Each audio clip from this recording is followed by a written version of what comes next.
Un privilegio el poder compartir en esta nueva jornada, esta charla que tenemos el día de hoy, y continuando con esta serie de charlas que se han enfocado en Hebreos 11 y que tienen que ver con un tema crucial para nosotros en nuestra relación, en nuestra comunión directamente con nuestro Señor Jesucristo, y es la fe de Él mismo actuando y operando dentro de cada uno de nosotros. Como hemos estado mirando, la fe que el Señor Jesucristo nos da es un regalo que viene de Dios. No es la fe natural humana que cree desde la perspectiva natural en función de lo que ve. La Escritura nos dice que esta fe no se guía por lo que se ve, sino por lo que no se ve. Esta es la fe de Cristo. La fe que es uno de los atributos de Él y que ciertamente Él ha acompañado a su persona desde siempre.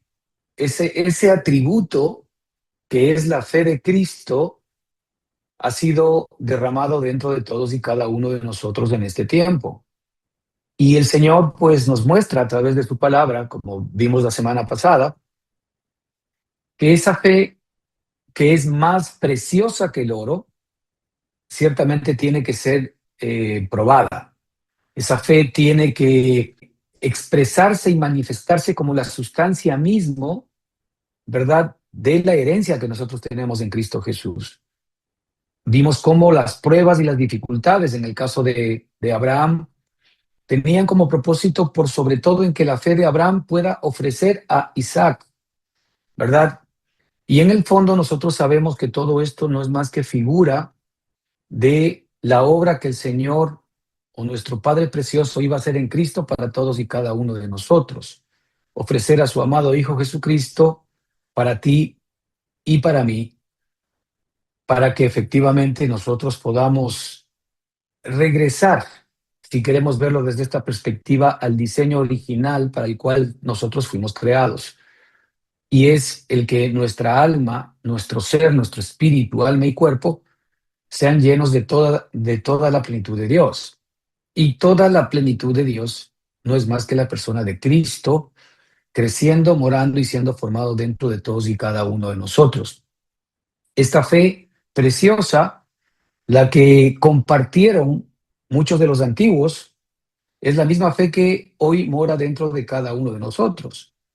Y esta fe tiene ciertas capacidades que nos permiten ver como Cristo ve, que nos permiten entender como Cristo entiende, que nos permiten realmente proyectarnos hacia el futuro, haciendo realidad las palabras que el Señor nos muestra a través de la Escritura.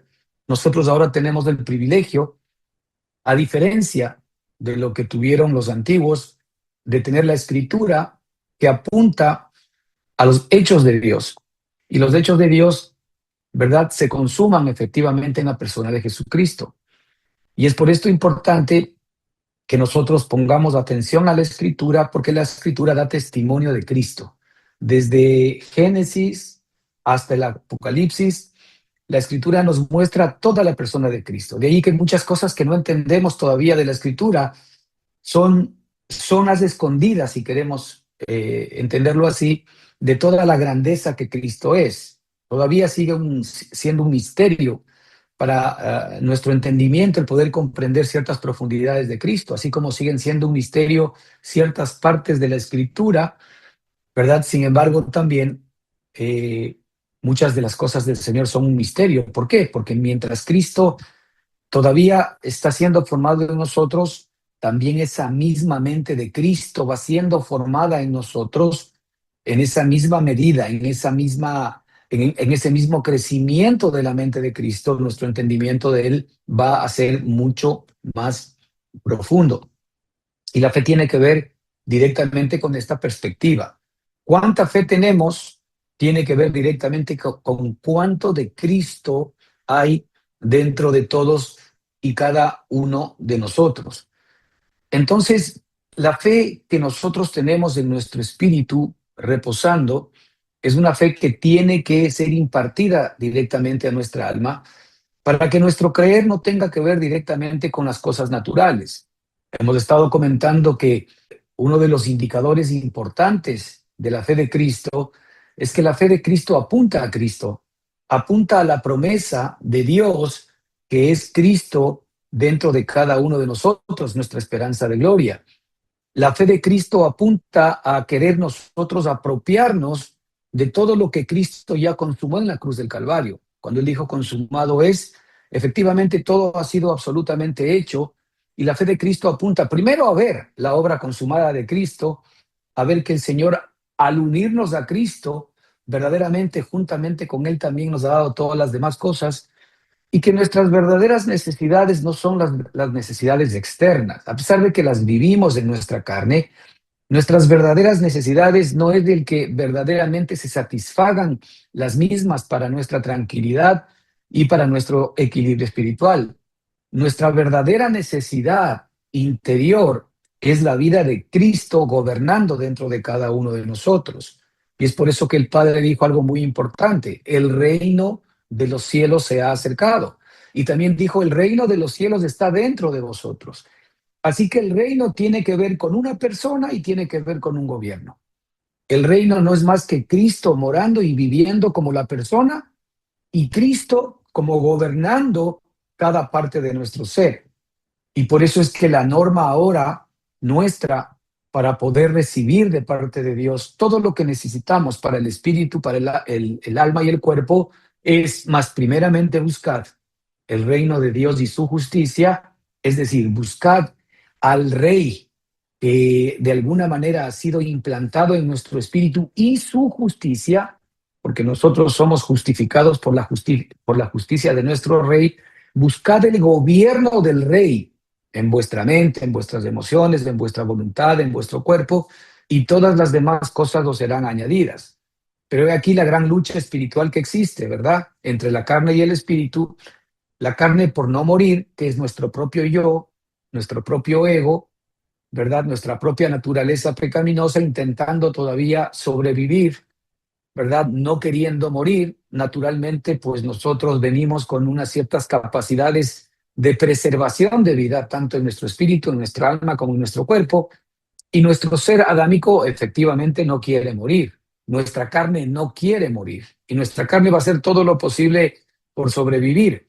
Pero sin embargo, el espíritu nos dice que, ¿verdad? Claramente que por él hacemos morir nosotros las obras de nuestra carne. Es decir, nuestra carne todavía tiene una capacidad de seguir obrando. Y eso lo vemos nosotros todos los días, cada día, en nuestra propia experiencia. El apóstol Pablo decía, ¿por qué justamente aquello que sé que no debo hacer es lo que hago? Y decía, entonces si yo estoy haciendo lo que no quiero hacer, entonces ya no lo hago yo, sino el pecado que mora en mí. Y ese pecado efectivamente tiene que ver con nuestro yo, con nuestro ego, con Satanás y con el mundo. Este es este famoso cóctel, esta sustancia en la cual nosotros nos convertimos, que llamamos carne, que no es más que la mezcla de Satanás, del mundo y de nuestra carne. Y a eso es lo que la Escritura pues llama nuestro yo, nuestro ego y nuestra carne. Y eso es lo que tiene que desaparecer. Esto es justamente lo que Cristo crucificó en la cruz del Calvario, cuando en Romanos 6:6 nos dice, sabiendo esto, que nuestro viejo hombre fue crucificado juntamente con él. Así que de lo que se trata es que nosotros ahora efectivamente, a través de los ojos de Cristo, a través de la mente de Cristo, que es la fe que Él ha puesto dentro de cada uno de nosotros, la fe de Cristo, ¿verdad? Tengamos estos indicadores. Primero, el que se despierte Cristo en nuestra propia conciencia. El que nosotros comencemos a entender que de lo que se trata nuestra comunión con el Padre no es de cuánto Él nos va a seguir respaldando para resolver nuestros problemas temporales, sino todo lo que Él ya ha hecho en Cristo Jesús para que nosotros ahora podamos otra vez volver al diseño original. Hagamos al hombre a nuestra imagen, conforme a nuestra semejanza. Y nosotros sabemos que la imagen y semejanza de Dios es Cristo Jesús. Y lo que Dios ha hecho es unirnos a su amado Hijo, implantarnos en su amado Hijo, plantarnos en su amado Hijo, ¿verdad? Para que efectivamente seamos uno con Él.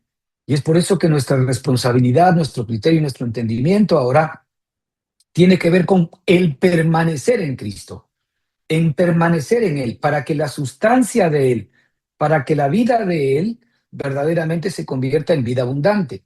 La Escritura nos dice que Él ha venido para que nosotros tengamos vida, pero vida en abundancia, ¿verdad? Y yo creo que es esa vida abundante la que efectivamente nos hace falta a nosotros ahora, porque la vida abundante no es más que la vida madura de Cristo, tomando partido dentro de todos y cada uno de nosotros y formándose por el Espíritu en nuestra alma.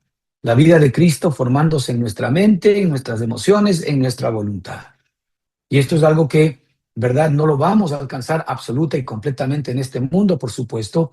No que lo haya alcanzado todo ni que sea perfecto, decía el apóstol Pablo, muy próximo a salir de este mundo, ¿verdad? Sino que él sabía que su perfección estaba en el Espíritu, sabía que su perfección era Cristo y sabía que él había sido unido a Cristo para que una vez que efectivamente él salga de su carne, ¿verdad? Él pueda ser librado de su carne y unido al Espíritu, ¿verdad? Para el cual fue creado. Nosotros estamos efectivamente en esa misma condición. Y es por eso tan importante, hermanos, que nosotros prestemos atención a la fe que el Señor ha puesto dentro de todos y cada uno de nosotros. Así que en este tour de fe que estamos tomando, en donde hemos visto a varios personajes en la Escritura muy conocidos para nosotros y los hemos estado de alguna manera, ¿verdad? Asimilando o entendiendo, ¿verdad? ¿Qué hizo la fe dentro de todos y cada uno de ellos? La fe verdadera, la fe de Cristo, la fe no fingida. Ahora llegamos, ¿verdad? Después de Abraham, de Sara, ¿verdad? A Isaac, que justamente es el hijo de Abraham. Y lo ponemos en este orden porque en el capítulo 11, versículo 20, ¿verdad? Después de Abraham, por supuesto, continúa, ¿verdad? Quien era custodio de la simiente que vivía en Abraham, y en tu simiente serán benditas todas las naciones de la tierra. El custodio de esa simiente era Isaac, ¿verdad? Y tenía efectivamente también en él la simiente de Cristo. E Isaac evidentemente iba a traspasar esa simiente a Jacob, y Jacob, como sabemos, es a quien se le llama después Israel. Pero todo esto apunta efectivamente hasta María, ¿verdad? Que iba a ser quien finalmente iba a dar a luz a la simiente, a Cristo, ¿verdad? Al Hijo de Dios, para que en él podamos ser benditos todas las naciones de la tierra. Y por eso es que la simiente, ¿verdad? Que vivió en Abraham, la simiente que vivió, ¿verdad? En cada uno de los padres que habíamos visto, ¿verdad? Los padres espirituales, los padres de la fe, ¿verdad? Es la misma simiente que ahora está morando y viviendo dentro de cada uno de nosotros. Entonces, en el versículo 20, nosotros vemos que la escritura dice, por la fe bendijo Isaac a Jacob y a Esaú respecto a cosas venideras. Por la fe bendijo Isaac a Esaú respecto a cosas venideras. Ya habíamos visto que una de las características principales de la fe de Cristo dentro de nosotros es mostrarnos las cosas que van a venir.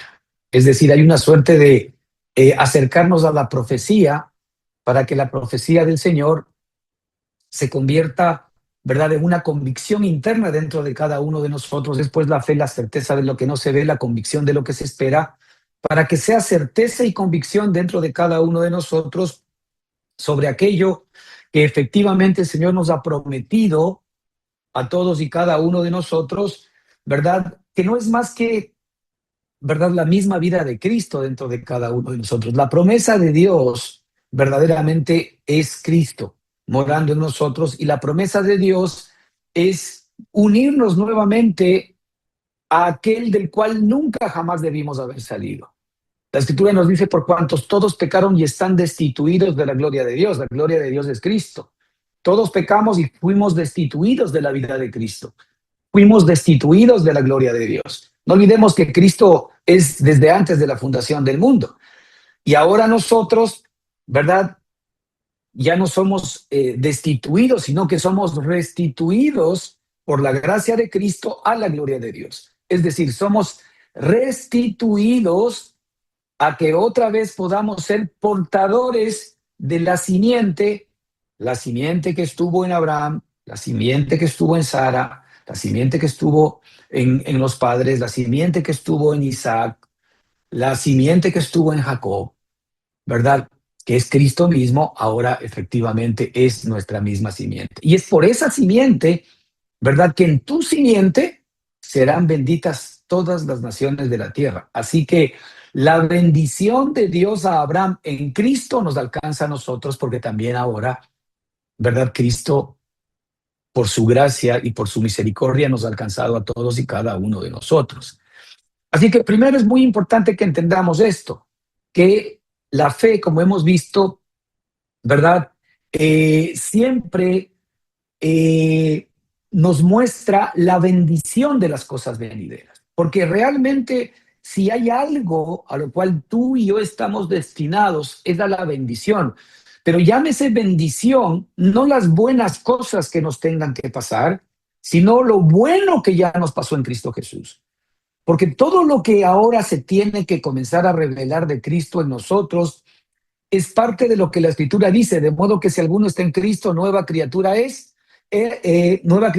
las cosas viejas pasaron, he aquí todas son hechas nuevas. Nueva criatura es, y he aquí todas son hechas nuevas, son las experiencias de Cristo dentro de nosotros.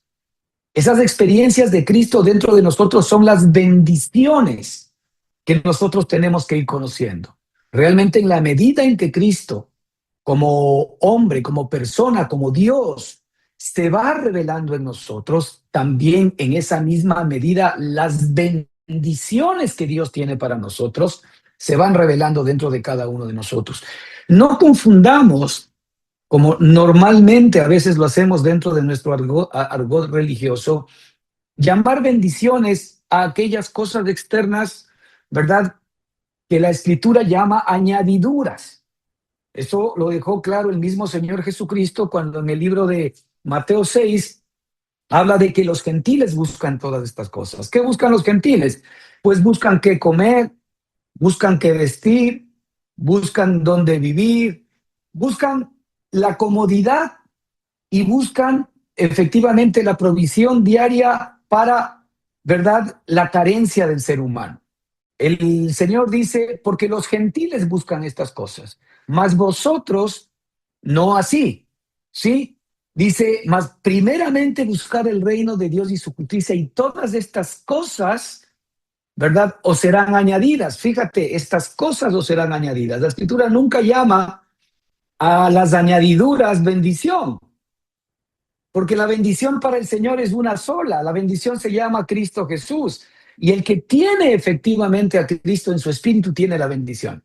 Habíamos hablado de que el Señor dice claramente, porque en Cristo Jesús todas las promesas de Dios son en Él sí y en Él amén. ¿Qué significa? Que todas las promesas, ¿verdad? Todo lo que significa bendición para Dios está en Cristo Jesús. Y nosotros, si hemos sido colocados en Cristo Jesús, y Cristo es el que ahora tiene que fluir en nosotros y por medio de nosotros, pues entonces en la medida en que Cristo va fluyendo, en la medida en que Cristo va creciendo, entonces también nosotros vamos a ver la bendición permanente y continua en la que va a incluir todas las demás cosas, en la que va a incluir lo que buscan los gentiles.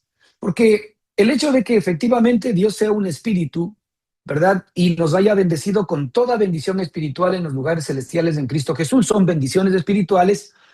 Eso no quiere decir que el Señor, ¿verdad?, se ha olvidado de nuestras necesidades físicas. Al contrario, si el Señor nos dio una clase de bendición espiritual que es la más alta que existe, evidentemente esa bendición espiritual que es Cristo mismo incluye todas las demás cosas.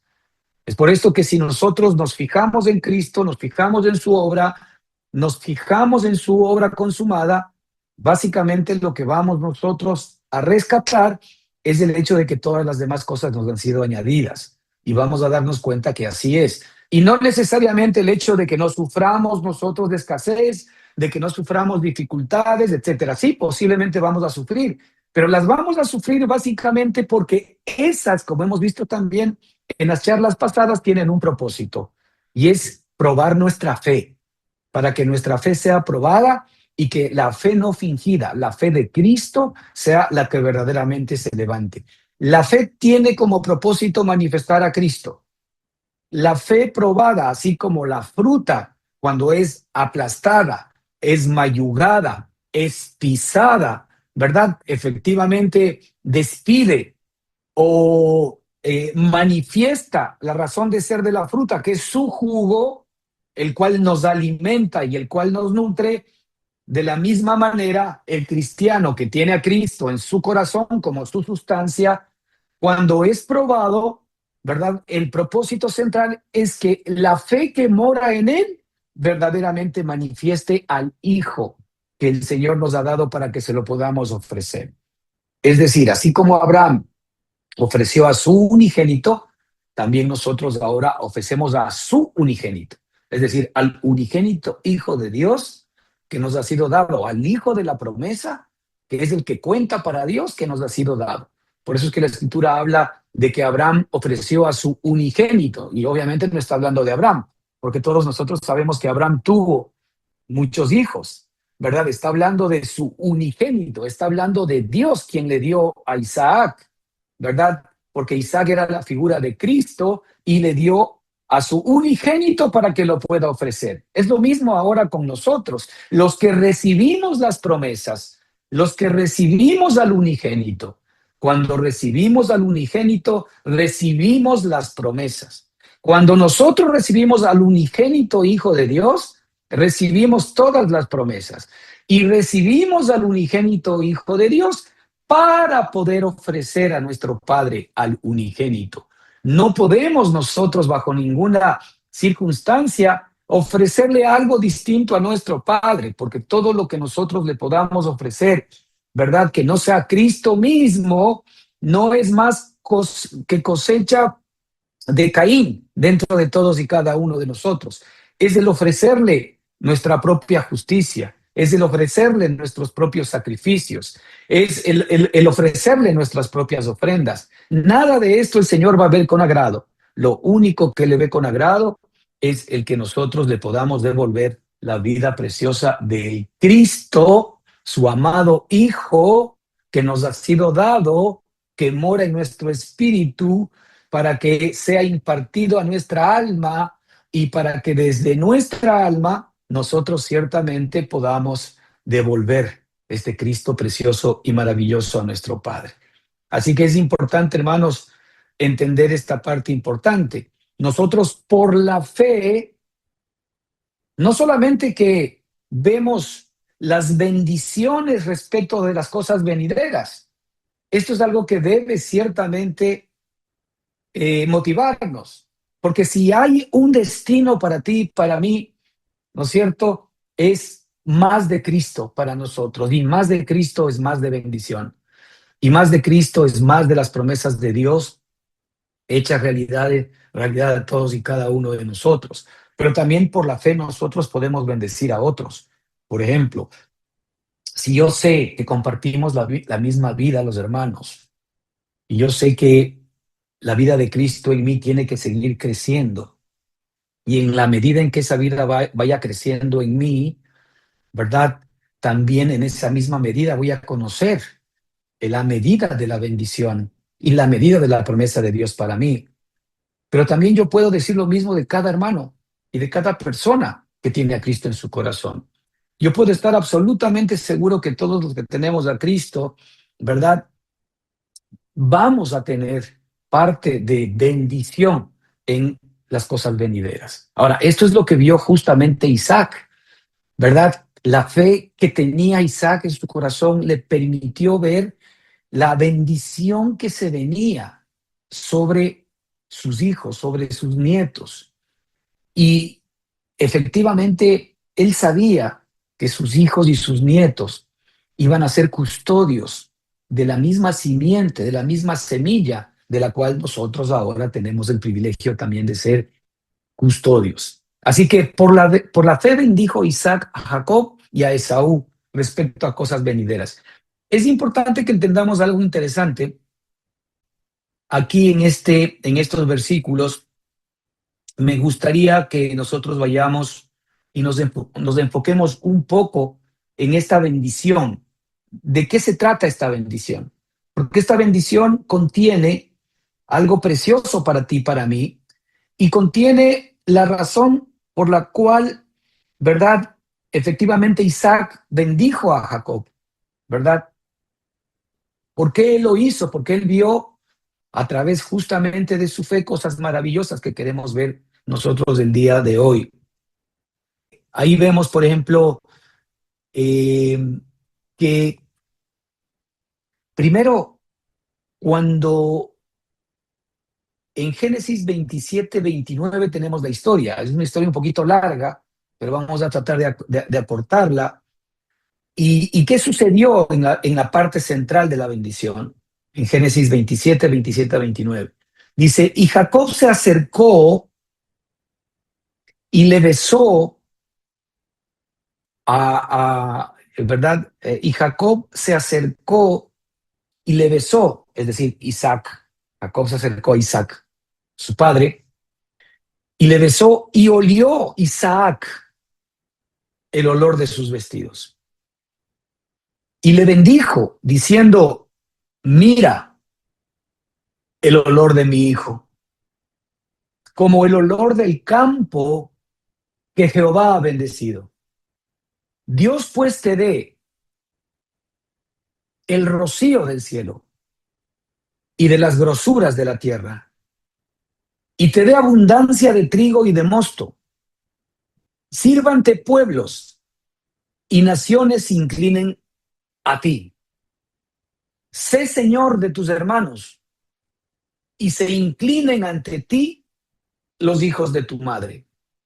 Malditos los que te maldijeren y malditos los que te maldijeren y benditos los que te bendijeren. Fíjate, si nosotros de alguna manera nos centramos un poquito en esta bendición, que por supuesto está hablando claramente de Cristo, esta es una figura maravillosa de Cristo, es por esto tan importante entender, ¿verdad?, el trabajo de la fe dentro de cada uno de nosotros. Fíjate que aquí todavía, digamos que en términos históricos, Cristo no había aparecido en escena, pero sin embargo, ante los ojos de ellos, por medio de la fe, inclusive la bendición, ¿verdad?, que le genera Isaac a Jacob, es una bendición llena, ¿verdad?, de la realidad espiritual de lo que Cristo es, de lo que Cristo significa para el Padre y de toda la bendición que se sobrevenía por él, porque Isaac lo que vio justamente por medio de la misma fe de su padre Abraham es ver esta obra preciosa de Dios. Es por eso que la Escritura dice claramente que ellos realmente no recibieron la promesa, porque la promesa ellos sabían que tenía que ver con una persona, y la promesa ciertamente era Cristo. La promesa no es simple y sencillamente el Hijo en términos humanos que Dios le dio a Abraham. La promesa no es la tierra, que efectivamente en términos naturales se le entregó.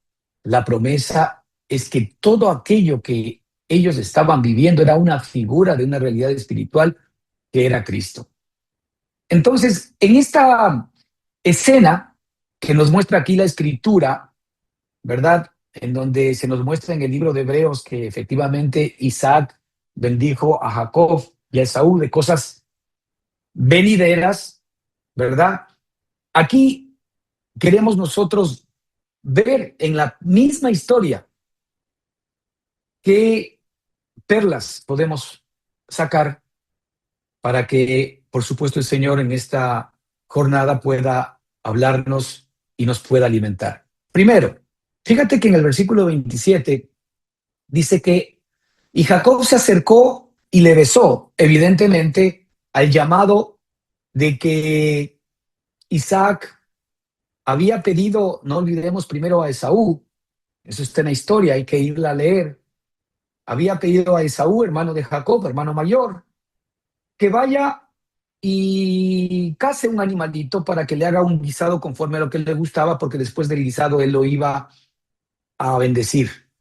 El contexto es que Isaac ya está viejo, a Isaac le están fallando muchos de sus sentidos, ya estaba ciego, no tenía la capacidad de poder ver, todavía por lo que vemos podía oír, podía oler, pero ciertamente estaba ciego, ya no podía ver, ¿verdad? Y en ese contexto él sabía que iba a desaparecer e iba a ser llamado por el Señor en breve.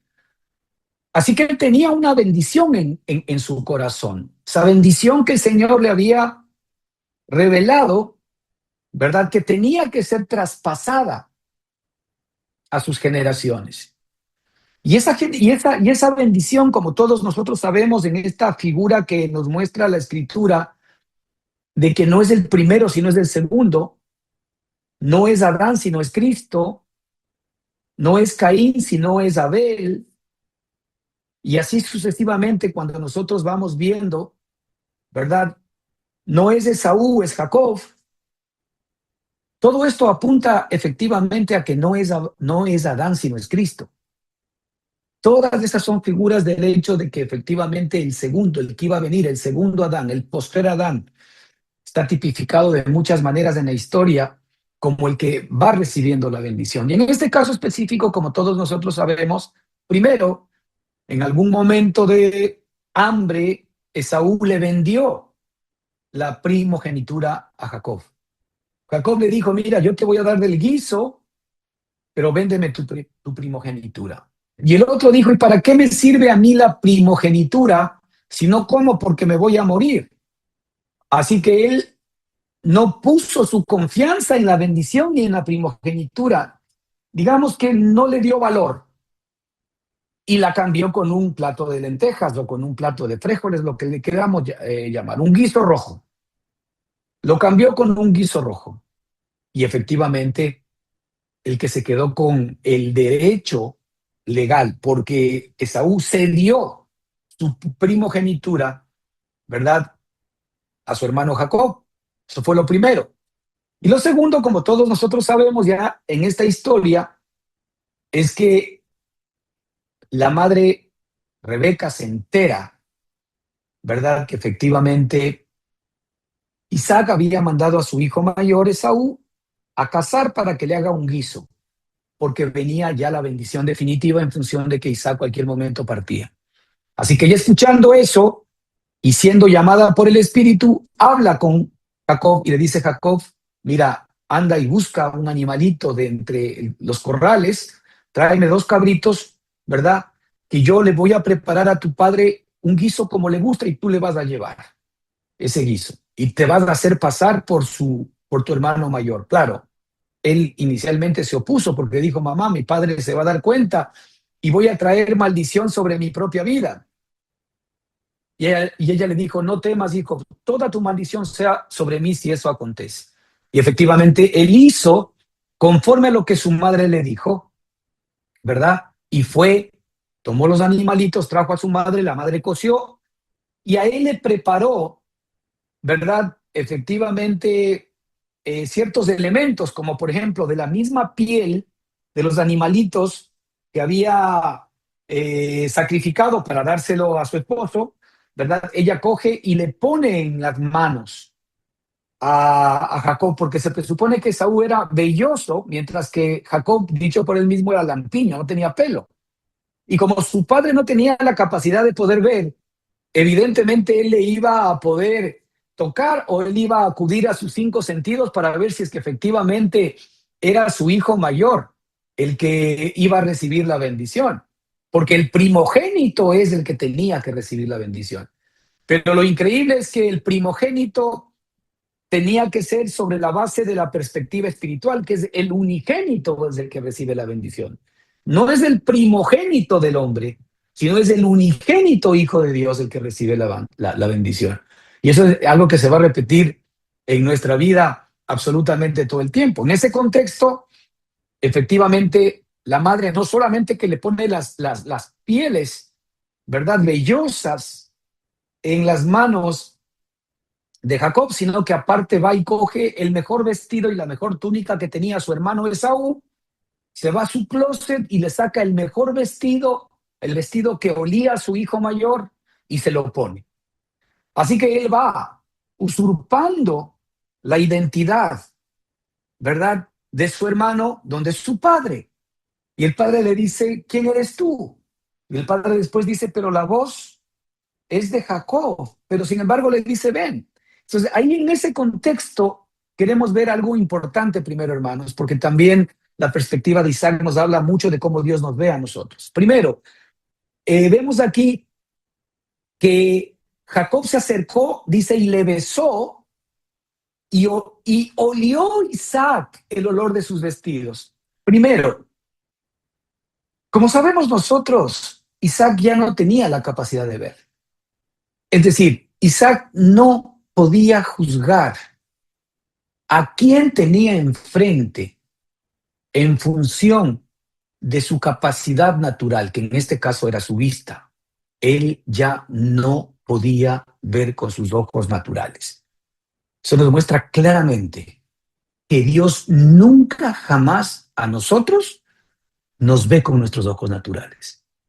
Digamos que en un sentido Dios está ciego a nuestra carne, no que no la vea, porque Él cogió y ya la crucificó. Pero sin embargo, en nuestra relación con Cristo ahora, Él no nos ve conforme nosotros nos vemos. Él no nos percibe conforme nosotros nos percibimos. Él no está fijándose en nuestras debilidades, en nuestras limitaciones, en nuestras incapacidades. Simplemente Él no nos puede ver. Él está ciego a todo eso, si lo queremos ver en algún sentido, ¿verdad? Así. Aquí vemos efectivamente que Isaac era ciego, no podía ver naturalmente. Y por tanto, ¿verdad?, en lo que él se iba a fijar era en otros detalles, ¿verdad?, sensoriales, que iban a determinar que efectivamente a quien le venía la bendición era a su hijo primogénito.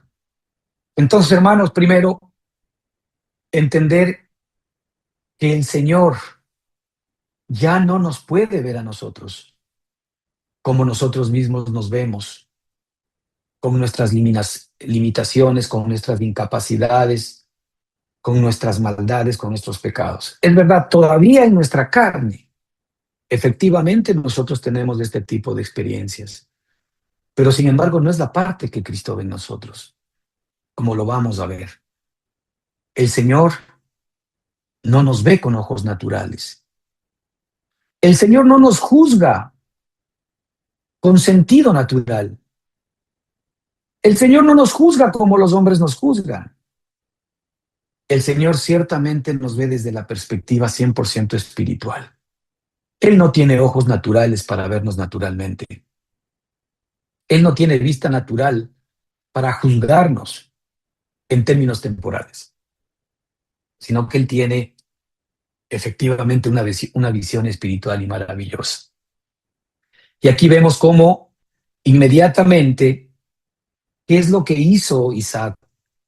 Como no lo podía ver con sus ojos naturales, dice, y olió Isaac el olor de sus vestidos. Qué maravilloso. Y olió Isaac el olor de sus vestidos. Es decir, lo que él tenía puesto, de lo que él estaba vestido, verdaderamente es, ¿verdad?, lo que el padre iba a percibir de parte de su hijo. Lo que él tenía puesto, de lo que él estaba vestido. Y qué maravilloso es entender que la Escritura nos habla una y otra vez a nosotros de que revestíos del nuevo hombre, revestíos, renovaos en el espíritu de vuestra mente. Es decir, la Escritura nos manda una y otra vez a que nosotros ciertamente nos vistamos de Cristo. Y olió Isaac el olor de sus vestidos. La Escritura nos habla de que nosotros somos grato olor de Cristo. Que nosotros somos grato olor de Cristo. Es decir, así es como el Señor nos identifica a nosotros en este tiempo. Él no nos identifica, ¿verdad? Sino por quiénes somos ahora en Cristo Jesús. Él nos identifica por quién nosotros ahora hemos sido revestidos. La piel de quién tenemos. El Señor Jesucristo, como un corderito sin mancha, sin arruga, sin culpa, sin pecado, fue entregado por nosotros para que esas vestiduras santas y justas ahora nos sean puestas a nosotros. Cristo pagó el precio con su sangre para que todos nuestros pecados sean perdonados. Pero el propósito central de Dios no era perdonar nuestros pecados. Eso es parte de la ecuación. Había que pagar la culpa, había que pagar los pecados, había que pagar por nuestra injusticia, sí. Pero el propósito de Dios no era pagar los pecados y pagar la injusticia, no. El propósito del Señor es traernos otra vez de regreso a casa. El propósito del Señor es traernos otra vez a que nosotros podamos disfrutar de los beneficios de Cristo. El propósito de Dios es que nosotros vengamos de regreso a la persona de la cual nunca jamás debimos haber salido. La razón por la cual el Señor creó todas las cosas, incluidos nosotros, de su amado Hijo Jesucristo. ¿Pero para qué? Porque el Señor quiso darse a sí mismo, a su creación y a nosotros en especial, ¿verdad? Como hagamos al hombre a nuestra imagen conforme a nuestra semejanza, como aquellos que nos íbamos a convertir en templo del Espíritu Santo, en templo de Dios mismo, para que el Señor pueda efectivamente vivir, pernoctar, hacer verdaderamente casa dentro de todos y cada uno de nosotros. Y es por eso que el Señor ahora, ¿cómo nos percibe a nosotros? Simple y sencillamente si estamos vestidos de Cristo. Si estamos vestidos de Cristo. Ahora, todos aquellos que hemos conocido a Cristo, todos aquellos que hemos recibido a Cristo en nuestro corazón, todos aquellos que hemos confesado que Cristo es nuestra vida, por supuesto que estamos revestidos de Cristo. Pero el Señor siempre nos va a seguir viendo así. Nosotros siempre vamos a oler a Cristo. Pero la pregunta es, ¿nosotros nos olemos así? ¿Nosotros nos seguimos viendo a través de los ojos naturales? ¿Nosotros estamos oliendo, verdad, la realidad de que Cristo está en nosotros? ¿Estamos percibiendo esa realidad espiritual? Ahora, esto va a ser realidad en nosotros en la medida en que efectivamente nos revistamos del nuevo hombre todos los días. Cosa fácil de decir, pero en la práctica difícil de hacer. Más cuando en este tiempo estamos llamados para ser distraídos con muchas otras cosas que no son Cristo.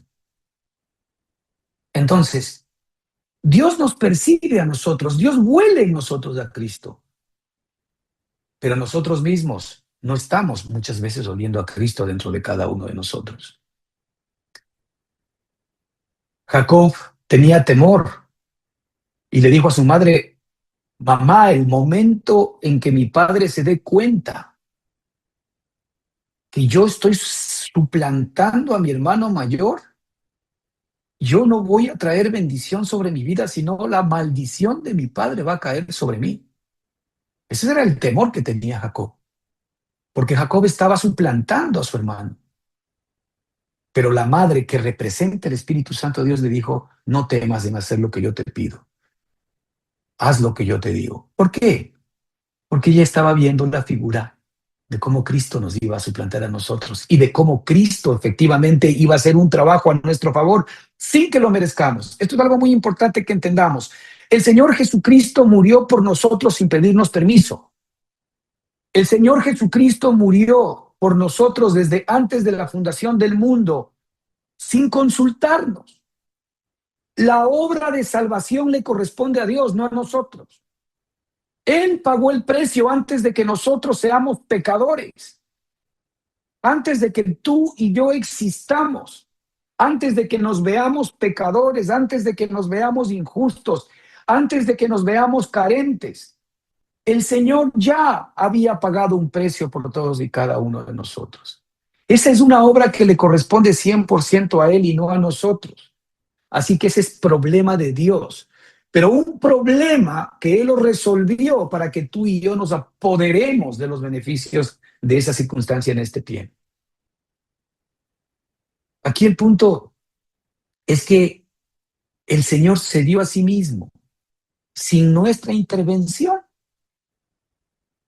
para que simplemente ahora nosotros podamos hacer nuestro lo que nos corresponde por gracia. Eso es gracia. No hay nada que valga la pena en nosotros sin Cristo que Dios haya querido rescatar, sino la propia vida de su Hijo en cada uno de nosotros, expresándose y manifestándose, y nosotros volviendo al diseño original por el cual nosotros fuimos creados. ¿Cómo nos percibimos nosotros? Isaac olió el olor de sus vestidos y le bendijo, dice la escritura. Y le bendijo porque reconoció el olor de su hijo. Mira, cuando el Señor viene a nosotros, si nosotros verdaderamente por medio de la fe de Cristo nos aferramos a su obra preciosa, el Señor simple y sencillamente va a saber que nosotros volvemos a Cristo. Tal vez nosotros todavía nos seguimos oliendo mal, pero esto tiene que ver con la parte que nos corresponde a nosotros de lavar nuestros cuerpos cada día en agua viva. Es por eso tan importante el hecho de que demos tiempo a la escritura, a la meditación de la escritura cada día. El que demos tiempo al comunicarnos con el Señor cada día.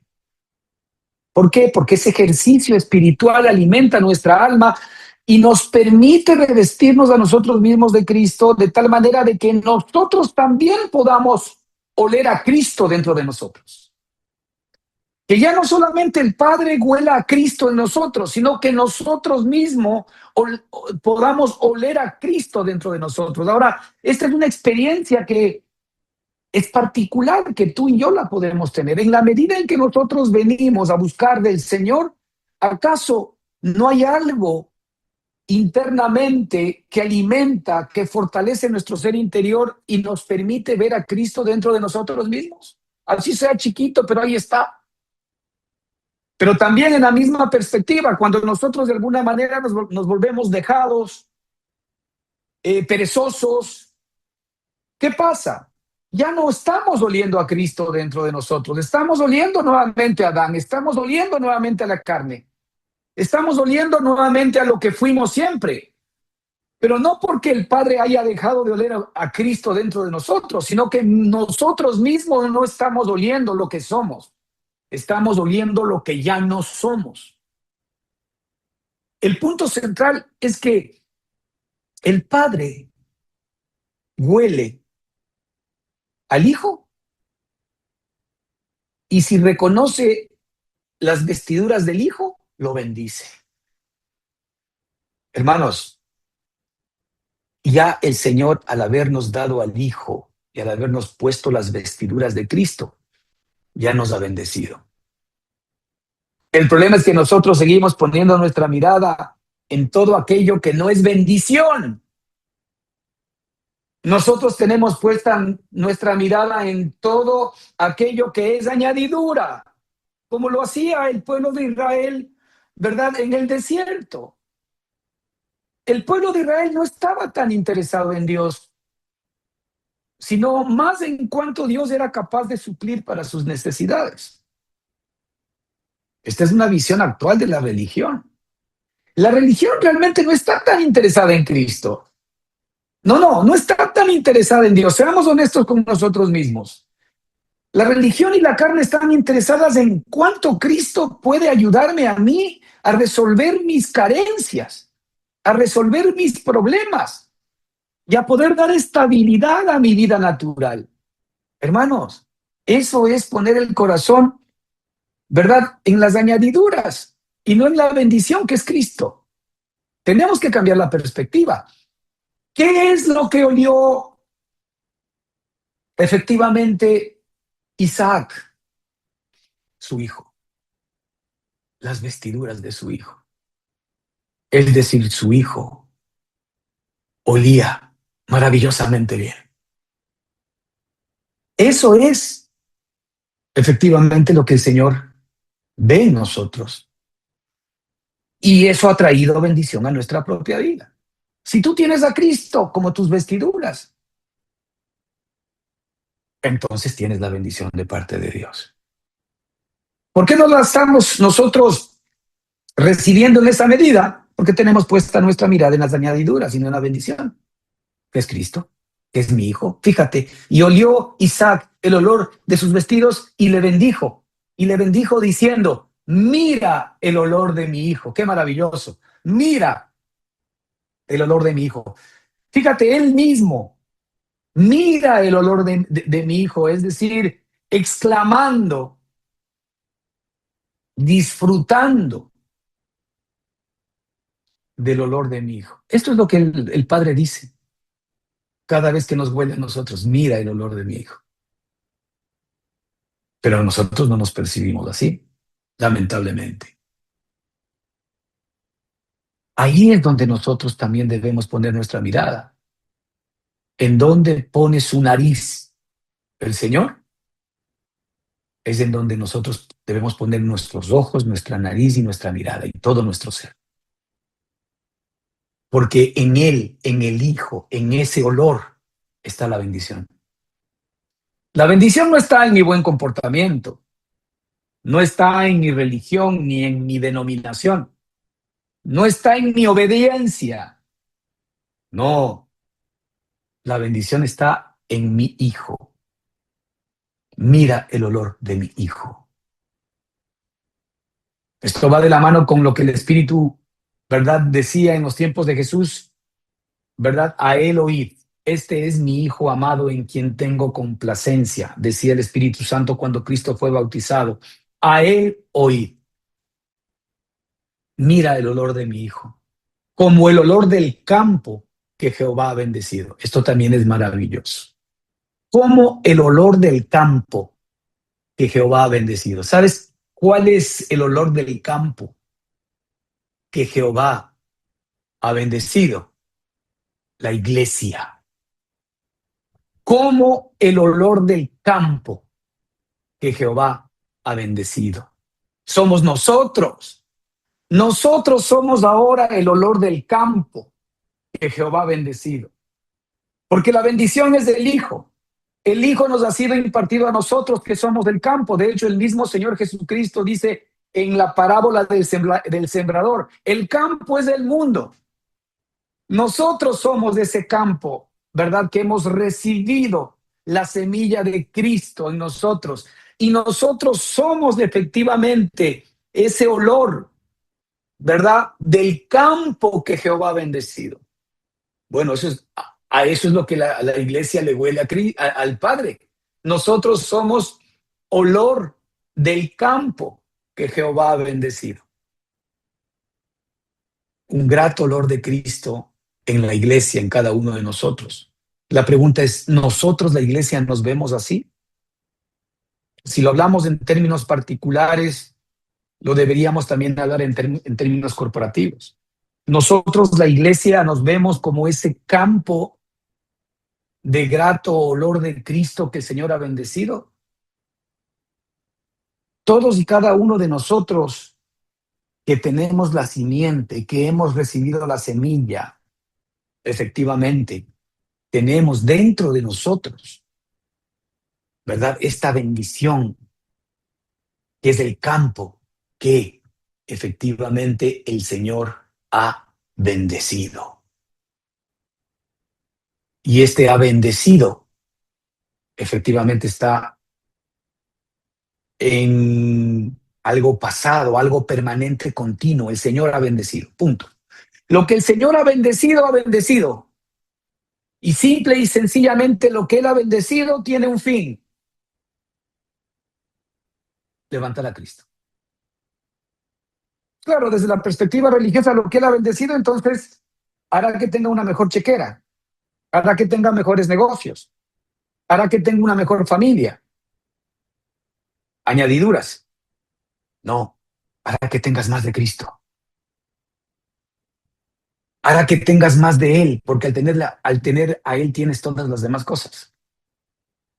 Como el olor del campo que Jehová ha bendecido. Ahora mira la oración completa.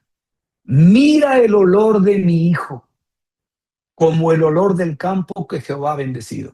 El hijo y la iglesia, el hijo y la esposa, el hijo y el cuerpo no se pueden separar. Son uno. Cuando hay bendición del hijo, todo el campo recibe bendición. Todos nosotros recibimos bendiciones. El hijo corporativo se levanta. El hijo corporativo es la iglesia. Dios nos ve a nosotros como uno solo, como su hijo, como su amado hijo Jesucristo. Ustedes verán cuando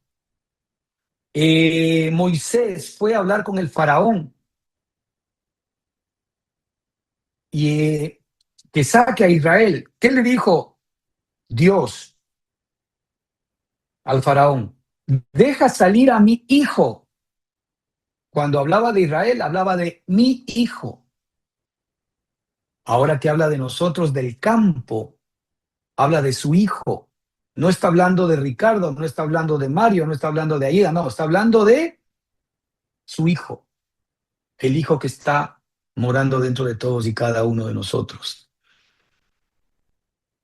Mira el olor de mi hijo como el olor del campo que Jehová ha bendecido, tiempo pasado. Esto es algo que nosotros tenemos que asimilar en términos espirituales. Esto es algo que nosotros tenemos que consumir como alimento permanente para nuestro espíritu. Nosotros efectivamente hemos recibido la vida del Hijo como bendición. Yo he venido para que tengáis vida y vida en abundancia. Yo soy el pan de vida. Yo soy el maná que cayó y que vino del cielo. Y de ahí viene como consecuencia, hermanos, toda la bendición. Dios pues te dé del rocío del cielo.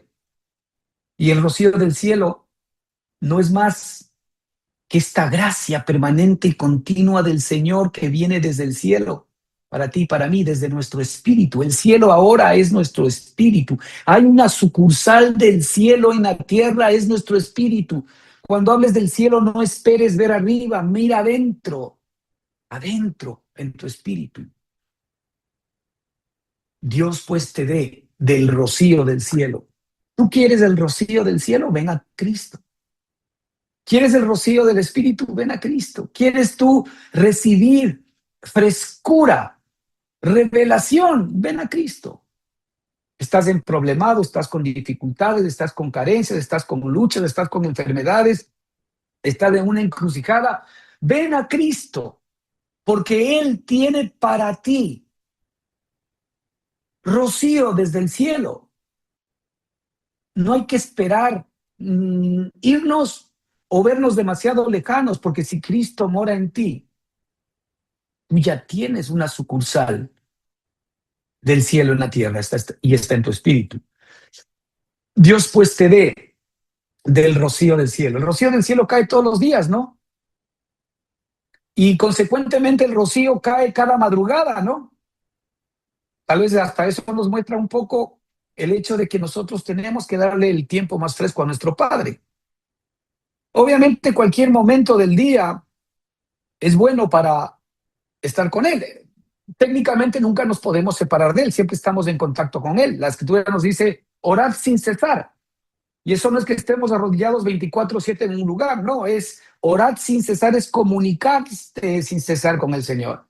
Así estés trabajando, tú estás diciendo gracias, Señor, tú estás conmigo. Siempre estás consciente de Él. Siempre estás consciente de Él. El Espíritu, en cualquier circunstancia o situación, siempre te da conciencia de Cristo. Y eso tiene que ver con el rocío del cielo. Cada mañana el rocío del cielo está disponible a ti. Si le das tiempo, si vienes a Él, y efectivamente Él va a refrescar tu corazón y a refrescar tu alma. Dios pues te dé del rocío del cielo y de la grosura de la tierra y abundancia de trigo y de mosto. El Señor nunca se va a olvidar de nuestras necesidades naturales. El Señor no se olvida de que nosotros necesitamos grosuras de la tierra, abundancia de trigo y de mosto. Él no se olvida de que nosotros tenemos necesidades humanas, de que tenemos necesidades temporales, pero Él ha depositado todo en su espíritu para que desde allí, en lugar de afanarnos, como dice la Escritura, en vano es que se levanten de madrugada, que trabajen todo el día y que se acuesten de tarde, cansados, pues que a su amado Dios le dará el pan. Es decir, no el mucho afán implica el conseguir realmente cosas, sino el descansar en Cristo, sabiendo que aún nuestra actividad guiada por el Espíritu no debería traer afán y ansiedad, sino simple y sencillamente confianza, sabiendo que aún en medio de las dificultades el Señor está conduciendo, el Señor está llevándonos a buen puerto. Dios te dé de las grosuras de la tierra, de la abundancia de trigo y de mosto, sírvante en los pueblos. Esta es una perspectiva para Cristo. Sírvante los pueblos y naciones se inclinen a ti. Sé Señor de tus hermanos. Eso es lo que Dios quiere para ti y para mí. Que Él sea nuestro Señor. Y lo que Él está esperando es que nosotros le digamos lo mismo. Sé tú nuestro Señor. Sé tú reinando en nuestra mente, en nuestras emociones, en nuestro espíritu. Sé tú nuestro Señor. Sé Señor de tus hermanos y se inclinen ante ti los hijos de tu madre. Nosotros tenemos una madre común. Tenemos un Padre que es nuestro Dios maravilloso, pero tenemos una madre común, que es la gracia que está en nosotros. La gracia de Dios es nuestra madre, ¿sí? Y aquí el Señor dice, sé Señor de tus hermanos y se inclinen ante ti los hijos de tu madre. Todos los que compartimos la gracia del Señor, la gracia de Dios, que es nuestra madre, nos vamos a inclinar ante Él, ante el Señor Jesucristo. Y esto maravilloso, malditos los que te maldijeren y benditos los que te bendijeren. Protección divina para ti y para mí, de parte de nuestro Dios. Nosotros no vamos a buscar justicia por nuestra propia mano, sino que todo aquel que viene a nosotros a bendecirnos verdaderamente está bendiciendo al que vive en nosotros, que es Cristo. Pero todo aquel que nos maldice también efectivamente está yendo contra el Cristo que está dentro de nosotros. El Señor nos ve a nosotros como sus hijos. Nosotros dolemos a Cristo. Ya no es un problema de lo que somos para el Padre. Ya no es un problema de que somos grato olor a Cristo. El problema es cómo nos dolemos nosotros mismos delante del Señor. Y la realidad es que la fe de Cristo tiene que revelar cada día más a Cristo en nosotros para que Cristo vuela en nosotros, también a nosotros. Que el Señor les bendiga ricamente. Continuamos la próxima semana.